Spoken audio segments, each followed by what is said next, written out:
Hello, this is Peter, doing another video based on friendship and loss.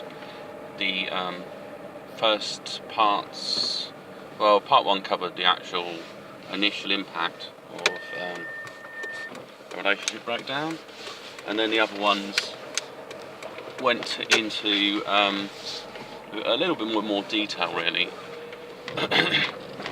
about what happened, I think emotionally for me, and then also you go through different stages as well in the breakup, and it's kind of important to know, be aware of them. So what do you do if you're kind of on your own, and basically you find as a bloke, you'll find your male friends may be supportive, but they're less likely to be supportive, because I mean I've got a friend, and I think he would kind of see it as a bit like a bunny boiler thing. He just jokes around a bit, because I don't think he often falls in love with anyone, and it's quite sad in one way, but it means it's not really a place to get your advice. So you've got to be careful where you get your advice. If you've got a female friend, a mother or something, that can help. And I think it's healthy to mix with female friends to get your head back in gear, even if you only know one or two people you can just sort of hang out with. Don't go into like too much of a self-help thing. That also will make you lose your mates, because I'll be off-putting for them, because they're not really interested in too much about relationships, just the way they are. So it's going to understand. You won't necessarily float their boat, and you'll find yourself, your mind, caught up in a cycle. So you're looking for new answers to a problem that might have no answers, and that's sometimes hard to deal, especially when you're in pain. And I mentioned also that the pain isn't just like a bit of emotional pain. It can be it's a physical bearing it has on you. Even just talk about and think about it now sort of has a slight initial impact of making you sort of ask what them feelings about, and then you dig in and you can feel them a little bit in there. But yeah, it just feels absolutely terrible, and it's all quite normal stuff. It's the first thing is kind of accepting the circumstances, so you understand that you're a bit messed up, and you want to get yourself better, and it's going to take time. Initially, that first few days is going to be really hard. You might be able to stop yourself contacting the person for about a week or so, but eventually a bit of you will cave in a little bit. So you might need to do stuff like, if you can remove the details and put it somewhere else, just write them down, put them somewhere, get the contacts off your phone, separate yourself from social media and stuff like that, because it's going to be any reminder to trigger, and the trigger's just going to pull you back into a bit of pain, really, which is always going to be difficult to sort of pull away from. And it'll be as if you've just broke up every day, if you've got things you're looking at that remind you of this person constantly. There are times where it go away for a while, and then you're back in pain again. It's nasty. I mean, from the outside, if you haven't experienced this, then it would sound strange, and maybe to what level. It's all right if you fancied someone and it didn't work out and they rejected you.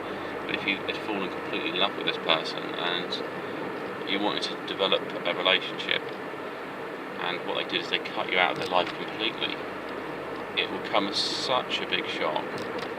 It's but I mean, basically I thought it was just going to be a sort of thing whereby I could go back to being a friend or something. I don't know. The one part of the brain lies to the other, which I've also covered with this narrative stuff, and brain rewriting how you think, and because it really wanted to have a closer connection with this woman, and there wasn't even nothing untoward or unkind or anything. It wasn't like I wasn't sort of lusting for her. But naturally, when love gets to a certain point, you develop a physical attraction to the person as well. And based on this particular person, she seems to be one of the most attractive women I've met. And it's not because she's a model or something like that. It's just that because of all these traits in her character that sort of matched up with me. I could talk about things and stuff, but there's also probably the traits that don't match up, such as she's had bad experiences in the past. She grew up in an environment that was a bit emotionally challenging at some level.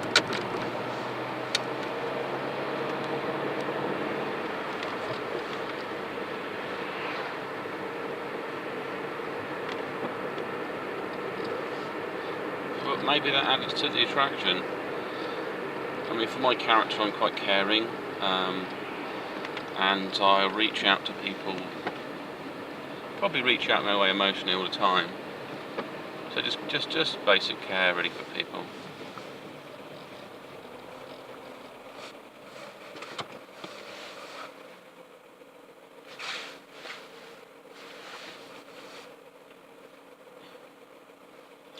Which is, quite normal if you're that kind of personality type. Different personality types will react differently. Like, I'm more interested in love than I am, say, money, and things like that. I'd rather be happy. I mean, I'm sure people say, well, money will cause happiness, all these sorts of things. Well, it's not like I'm saying I don't enjoy a financial security. What I'm saying is it's always to work towards this better goal of for me, would be of family, love, and stuff like that. But it doesn't always work out. It's maybe because I give a lot, and then there's an expectation, I guess, of people giving the same back, and they can't. And pairing up myself with people that, maybe they're vulnerable in some way, isn't a wise move. I'm becoming vulnerable. So there's certain things as a bloke, you've got to remove any toxic and negative thoughts out of your head. It's not gonna help you at all. It's gonna cause you to be backslide, and it's really not what we want to do. It can also create more problems. They do see themselves in there. Really bizarre things, like you want to say, well, you kind of wish I didn't meet you, sort of thing. It's silly things that might, and you think, well, if I said that why would I want to say something like that? I think it's what it is a part of you is trying to pull itself away from being this entrapment, and because you're in pain basically, or you hurt or something like that. Or even if you're reaching out, it's just an odd thing. Almost like this person's lethal or something. And I don't know. It's initially dealing with emotions, so you feel broken inside, and that's fine. And you just need to go day to day, keeping yourself going, and focusing on the positives. It's finding people you can trust and talk about it, because you don't want to be sort of all clammed up together.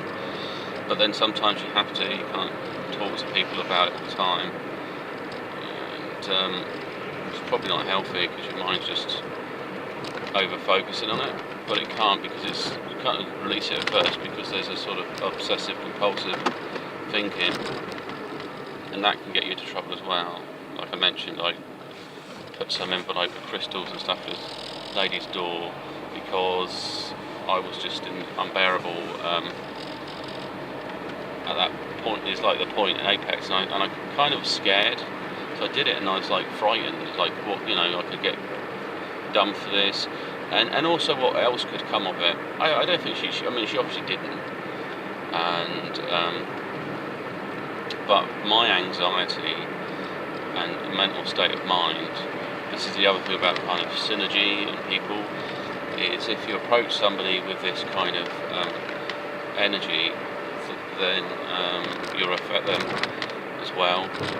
So she was feeling a lot of anxiety, which, you know, I didn't want her to feel any sort of anxiety at all. It's one of the things that happened. It started building up because I sent her letters and I sent her things. So I actually just said that I'm suffering from a huge amount of anxiety, and you know, if you really actually care about me at any level, you wouldn't keep sending me, you know, you wouldn't keep sending me gifts and messages and stuff. But it was just because I was in love with her, and to her it's toxic. Like the word love is not going to be something she wants to hear, but it's something I can feel. So that's the first thing, is that you don't really want to bring that into an equation. So if you're looking for a relationship, we have deep feelings for the person, don't tell them you love them. Probably the thing, I mean, there's a point where you definitely know that they're in love with you, and then all you're doing is confirming what you feel. But you're better off being in love first, you know, than telling somebody of your intentions. It was great in the past. Basically, you can blame Disney for getting people in certain mindsets.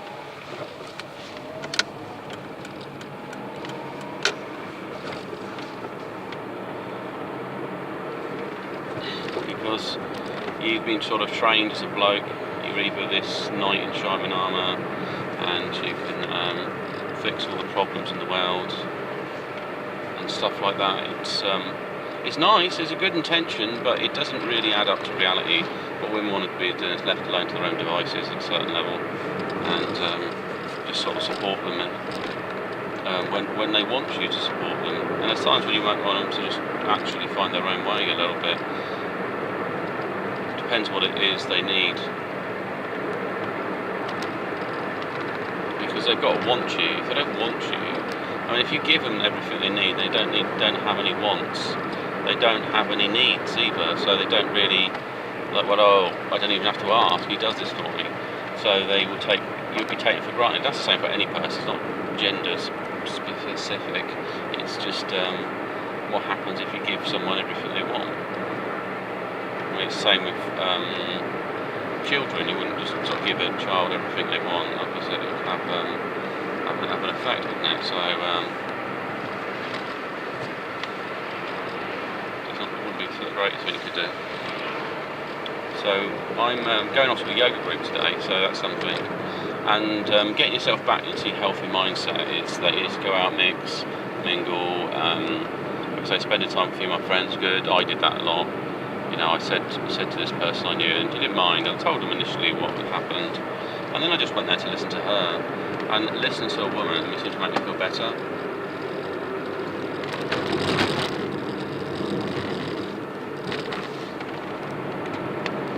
Because then I had,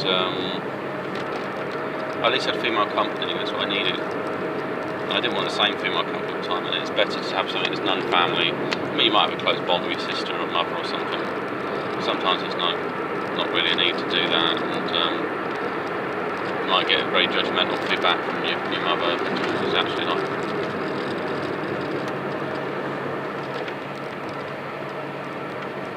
So yeah, it's just one of the things really. So what else did I do? So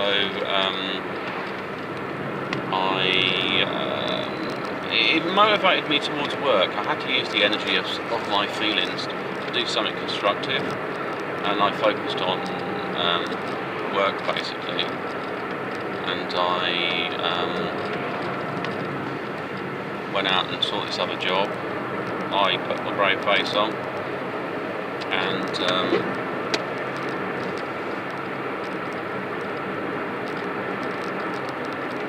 so again, I just went to invest in the situation.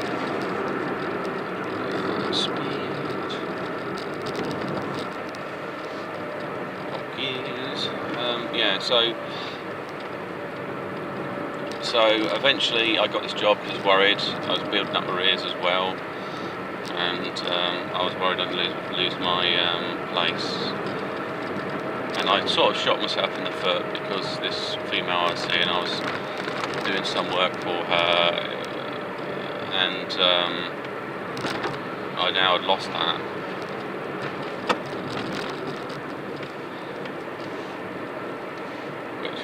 which is my fault. And I wasn't looking for that kind of support.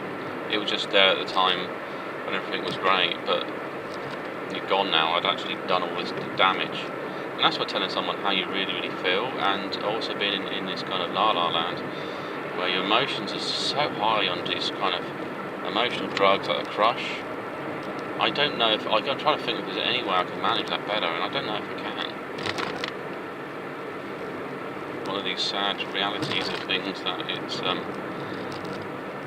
it's overpowering, and I mean, you could tell someone, look, you know, I know we're good friends, I've got a massive crush on you, I think I'm going to need to sort of pull away a bit just to deal with it. And, you know, and then if they're understanding, they might be alright with that. If they actually like it, then you might get a different response. But I think that's probably better, maybe, than sort of all those cars going so slow. Then possibly saying I love you, I love you, I love you a million times. So for also the guy, you're going to be hurt, you've got to go through phases. Understand these phases exist. Some people don't actually break certain phases. So you're going to feel upset, you're going to feel hurt, you're going to feel angry, you're going to want to reach out, and then you're going to start to accept the situation as it is and start going back to being a bit normal, and probably having a bit of a soft spot for the person afterwards. Still care about them. It's not, you know, you don't have to stop having feelings for them. You just have to make them feelings not have any attachment. That's really what it's about. If you try to close down your heart, then it's just going to make you quite bitter and twisted. You don't really want to do that either. You just want to be healthy, happy, you basically, which is much better. You want to use this opportunity from a wound to become stronger. And you know, like for me, I mentioned I took on this job, and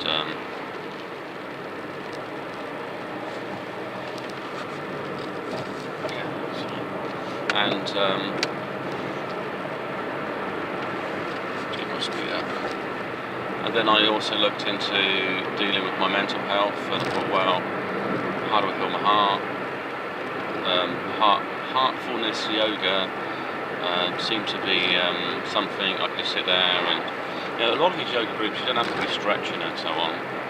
It's nice if you can do other things with it as well, but a lot of it can be just meditating and taking a bit of a trip, really.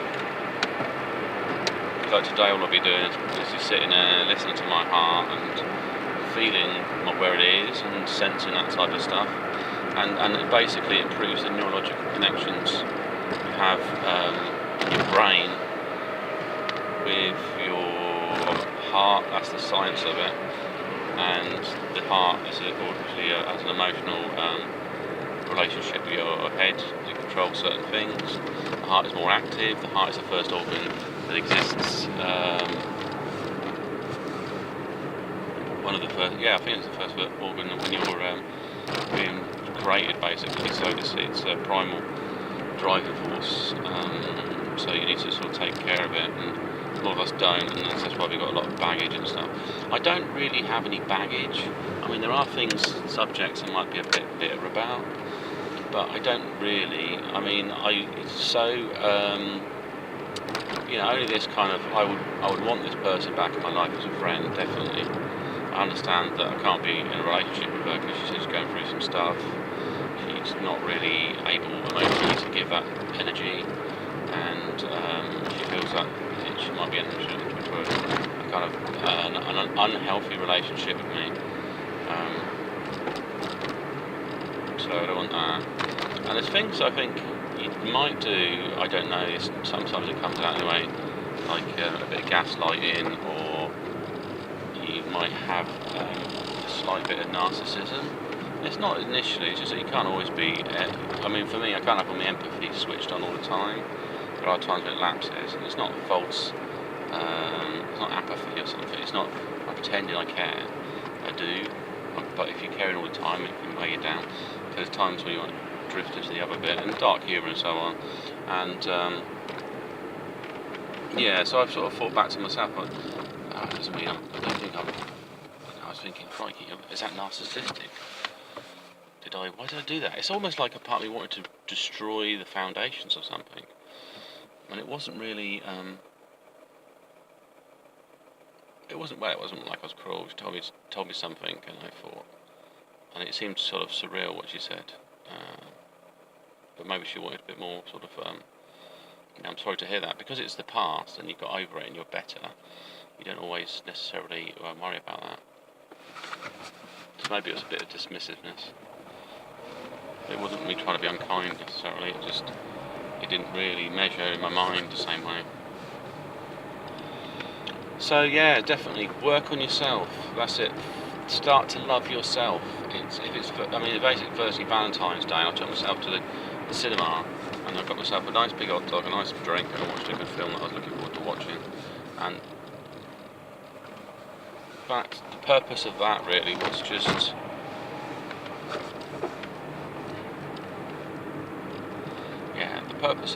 just to really get my head, just start taking care of yourself. And so I'm at the moment, I'm just working in self-improvement, image, and the time. So how long to chat for? Probably not too long.